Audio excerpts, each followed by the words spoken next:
누군가의 욕망으로 시작되는 전쟁은 언제나 총으로 시작하지만 결국 승패를 가르는 건 생산과 지속 능력입니다. 아이러니하게도 전쟁의 결말은 항상 누가 시작했는가가 아니라 누가 버텼는가로 결정되어 왔습니다. 고대 로마에는 이런 말이 있었죠. 평화를 원한다면 전쟁을 준비하라. 이 말은 전쟁이 와도 무너지지 않는 경제와 산업, 정치 구조를 준비하라. 다시 말해 전쟁이 시작되기 전에 버틸 수 있는 구조를 갖추라는 경고에 가깝습니다. 그리고 지금 유럽이 두려워하는 건 전쟁의 시작이 아니라 그 전쟁을 감당할 수 있는가라는 질문입니다. 그들에겐 전쟁 발발 그 자체가 아니라 그 전쟁의 비용과 책임이 오롯이 자신들에게 넘어오는 순간을 두려워하는 거죠. 만약 내일 새벽 러시아가 또 하나의 국경을 넘는다면 유럽은 즉각적인 군사적 대응에 나설 수 있을까요? 아니면 각국 의회와 국내 정치, 재정 계산이 먼저 작동하게 될까요? 이에 대해 역사는 늘 같은 답을 보여줬습니다. 가장 먼저 맞는 전방국은 우선 움직이고 가장 늦게 움직이는 후방국은 계산부터 하는 거죠. 즉, 강대국은 전쟁을 결정하기 전에 본인들을 대신해 얼마나 버틸 수 있는지에 따른 누가 먼저 소모되는가에 대한 판부터 짜놓습니다. 그리고 그 판 위에서 누가 끝까지 버틸 수 있는지가 바로 전쟁의 본질이 되는 거죠. 이 지점에서 문제는 약소국의 기준은 처음부터 다르다는 점입니다. 약소국은 항상 부러지지 않기 위한 기준과 한계부터 세울 수밖에 없습니다. 현재 유럽이 겪는 공포가 정확히 바로 이것입니다. 유럽이 지금 스스로에게 던지고 있는 질문은 하나입니다. 과연 우리는 이 전쟁을 끝까지 버틸 수 있는 구조를 갖추고 있는가? 여기서 우리는 질문을 하나 던져보죠.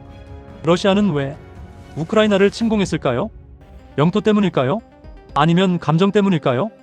하지만 현실은 훨씬 복잡하고 냉정합니다. 한때 사회주의 진영의 패권국이던 소련에서 분리된 러시아는 완충지대를 잃는 순간 국가가 무너진다고 믿어온 나라입니다. 나토가 서로 뭉치고 동쪽으로 확장될수록 위기감을 느낀 러시아는 서쪽 국경을 단순한 영토 문제가 아니라 부동항 확보와 흑해 접근권이 걸린 전략전선으로 보기 시작했습니다. 여기서 하나의 중요한 구조가 드러납니다. 그것은 바로 러시아의 팽창은 갑작스런 충동이 아니라 누적된 안보인식과 위험 계산의 결과 국제정치에서 흔히 말하는 안보 딜레마 구조에 가깝습니다. 이 과정에서 두려움은 외교적 경고를 넘어 군사적 선택지, 즉 전쟁으로 전환되기 시작한 거죠. 그리고 그들의 전쟁은 이젠 이념이 아니라 물량과 생산으로 굴러가기 시작하고 있습니다. 탄약, 정비, 보급, 생산. 현재 러시아는 하루 수만 발의 포탄을 소모합니다. 이에 반해 유럽의 연간 생산 능력은 이 소모 속도를 따라가기 어렵습니다. 실제로 로이터는 유럽연합이 우크라이나에 포탄 100만 발 목표를 제때 채우지 못하고 있다고 전했습니다. 이는 단순히 무기 부족 문제가 아니라 지속적으로 생산할 산업 능력이 제한적이란 뜻입니다. 파이낸셜 타임스는 독일 국방장관이 방산업계의 생산 확대와 납기 이행을 공개적으로 압박하고 있다고 보도했습니다. 이처럼 지금 유럽의 기준은 선언이 아닌 납기, 정치적 구호가 아니라 생산 라인으로 이동하고 있는 실정이죠. 위기의식을 느낀 유럽은 이제 처음으로 자신을 마주보게 됩니다. 우리는 전쟁을 지속할 체력이 있는가? 우리가 먼저 맞는 동안 누군가는 끝까지 토론만 하는 건 아닐까? 이 질문은 서로에 대한 불신이 아니라 역사가 남긴 트라우마이자 리스크 인식에 가깝습니다. 유럽은 오랫동안 전쟁을 관리 가능한 사건으로 다뤄왔습니다. 냉전 이후 유럽의 전쟁은 늘 국경 밖에서 벌어졌고 한동안 유럽 내부는 평화가 전제된 공간이었습니다. 그 결과 유럽에는 하나의 공백이 생겼습니다. 바로 전쟁을 실제로 지속해본 세대의 부재입니다. 탄약이 떨어지면 어떤 일이 벌어지는지, 공장이 멈추면 전선이 어떻게 붕괴되는지, 정치와 산업이 충돌할 때 무엇이 먼저 무너지는지 이 감각이 유럽 사회에서 사라졌죠. 유럽에는 40여 개가 넘는 나라가 있지만 전쟁을 버틸 수 있는 체급은 소수입니다. 영국, 프랑스, 독일, 이탈리아. 그리고 요 근래 여기 한 개의 국가가 추가로 강조되고 있습니다. 폴란드, 동유럽에서 위기를 가장 먼저 맞을 나라가 가장 빠르게 준비한 나라로 불리우죠. 전쟁이 나면 누가 먼저 맞는가는 어느 정도 정해져 있습니다. 그리고 누가 가장 늦게 움직이는가도 대체로 패턴이 있습니다. 이에 따라 동유럽 각국이 두려워하는 건 우리가 희생을 감당하는 동안 서유럽은 정치적 계산과 의회 논의에 머무르는 건 아닐까. 바로 이 지점에서 발생하는 결정의 지연, 그리고 행동의 지연입니다. 국제정치의 오래된 단어로 말하자면 방치되다 버려질 위험인 거죠.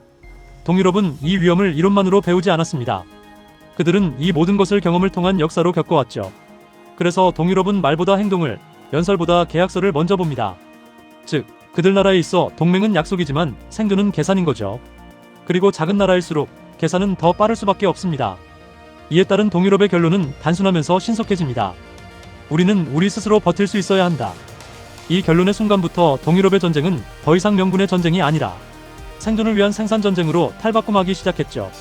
하지만 유럽은 여기서 거스를 수 없는 현실의 벽을 만납니다. 그래서 준비했습니다.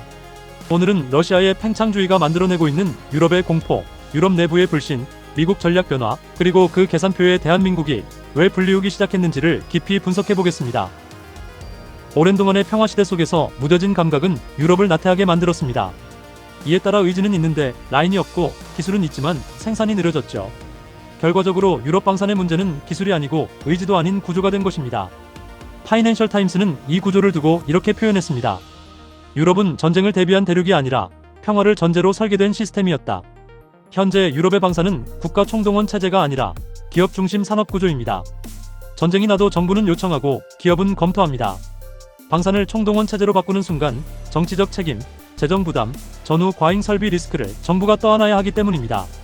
다시 말해 현실의 전쟁은 분 단위로 소모되는데 생산은 분기 단위로 움직이고 있는 거죠. 이 괴리는 우크라이나 전선에서 여실히 드러나고 있습니다. 여기에 더해 하나의 변수가 또 있습니다. 그것은 바로 유럽을 가장 불안하게 만든 조용한 변수, 바로 미국입니다. 유럽의 위기의식은 러시아 때문만이 아닙니다. 미국이 더 이상 예전처럼 유럽을 무조건 보호할 수 있는지 확신할 수 없게 되었기 때문입니다. 미국은 지금 유럽과 인도태평양이라는 두 개의 전선을 동시에 관리하고 있습니다. 이건 단지 의지의 문제가 아닙니다. 재정, 정치, 산업 역량의 문제입니다. 미국은 더 이상 모든 전선을 책임지는 유일한 보험이 아닙니다. 이처럼 미국은 유럽 안보의 전제가 아니라 가장 큰 변수가 됐죠. 다시 말해 미국은 이제 모든 전쟁을 대신 싸워주는 나라가 아니라 어디에 개입할지를 고르는 나라가 됐습니다. 그 결과 유럽은 더 많은 성명이나 수사보다 더 많은 실제 작동하는 라인을 찾기 시작합니다. 그렇다면 그 라인을 지금 당장 돌릴 수 있는 나라는 어디인가? 그리고 그 질문에 대해 그들이 찾은 해답이 바로 대한민국입니다. 첫째, 유럽이 한국을 이처럼 보는 이유는 무기의 성능이 아니라 신속한 생산력 때문입니다. 유럽의 방산은 고급이고 정교하지만 전쟁은 고급만으로 버티지 못합니다. 대량, 표준, 정비, 이 세 가지가 동시에 돌아가야 합니다. 그들의 관점에서 한국이 강한 건 성능 한 방이 아니라 생산, 납기, 유지가 한 세트로 굴러간다는 점입니다. 그래서 한국은 전쟁을 이기는 나라가 아니라 전쟁이 장기화되는 국면에서 지속 능력을 제공하는 역할을 맡는 국가로, 전쟁이 끝날 때까지 남아있는 나라로 불리기 시작했습니다. 그리고 전쟁에서 버티게 만드는 나라는 언제나 전쟁 이후의 질서까지 함께 만집니다. 전쟁에서 가장 위험한 순간은 무기가 없을 때가 아니라 고장난 무기를 고칠 수 없을 때입니다. 둘째, 단가 대비 성능 전쟁이 길어질수록 국방의 핵심은 구매가가 아니라 총비용이 됩니다. 예비 부품은 언제 오느냐, 현지 정비가 되느냐, 고장났을 때 누가 고쳐주느냐, 이게 전장을 버티게 합니다. 셋째, 동유럽은 연설을 믿지 않습니다. 동유럽은 계약서의 날짜를 믿습니다. 그래서 폴란드가 먼저 움직인 거죠. 그리고 그 선택의 결과는 현재 유럽 전체의 상징이 됐습니다. 넷째, 유럽은 미국 의존을 줄이고 싶지만 중국을 선택할 수는 없습니다. 그래서 정치적으로 안전한 제조 파트너를 찾는 거죠. 여기서 한국의 위치가 그들에겐 매력적으로 다가옵니다. 패권국이 아니라 제조국으로서 강대국의 계산에서 조금 비켜나 있다는 점이 오히려 유럽에게는 편합니다. 다섯째, 전쟁이 끝난 뒤 러시아는 패배한 나라가 아니라 상처 입은 채 다시 일어서려는 나라가 됩니다. 그때 러시아가 한 나라에만 의존하면 그건 러시아의 약점이 됩니다. 유럽은 전후 러시아가 완전히 중국으로 기우는 시나리오를 가장 두려워합니다. 그래서 유럽은 러시아를 직접 상대하지 못하는 대신 간접적인 완충 장치를 찾습니다. 그리고 대한민국은 이 지점에서 가장 현실적인 접점으로 떠오르고 있죠. 정치적 적대가 덜하고 실행력 중심의 실무형 프로젝트가 가능한 나라. 하지만 이 선택에는 대가가 따릅니다. 요청은 협조로, 협조는 참여로, 참여는 책임으로 바뀝니다. 결국 유럽이 한국을 부르는 건 호의가 아닐 수도 있습니다. 오직 그들만의 책임을 나눠 가져달라는 신호가 될 수도 있는 거죠. 그래서 이 문제는 단순한 방산 수출이 아니라 대한민국이 전쟁과 질서 사이에서 어떤 국가로 남을 것인가의 문제인 것입니다. 유럽은 대한민국을 있으면 좋은 변수가 아니라 없으면 식이 깨지는 변수로 보기 시작했습니다. 다시 말해 대한민국은 전쟁을 대신 싸워주는 나라가 아니라 전쟁이 멈추지 않게 하는 구조를 관리하는 나라로 호출되기 시작되고 있습니다. 이제 질문은 하나입니다. 대한민국은 이 변수의 무게를 끝까지 감당할 수 있을까요? 여러분은 이 영상을 어떻게 보셨나요? 이 영상이 여러분의 생각에 조금이라도 도움이 되셨다면 구독과 좋아요로 함께 해주세요. 여러분의 의견 댓글로 남겨주세요. 끝까지 시청해주셔서 감사합니다. 다시 뵙겠습니다. 이상 데일리 미니스토리였습니다. 감사합니다.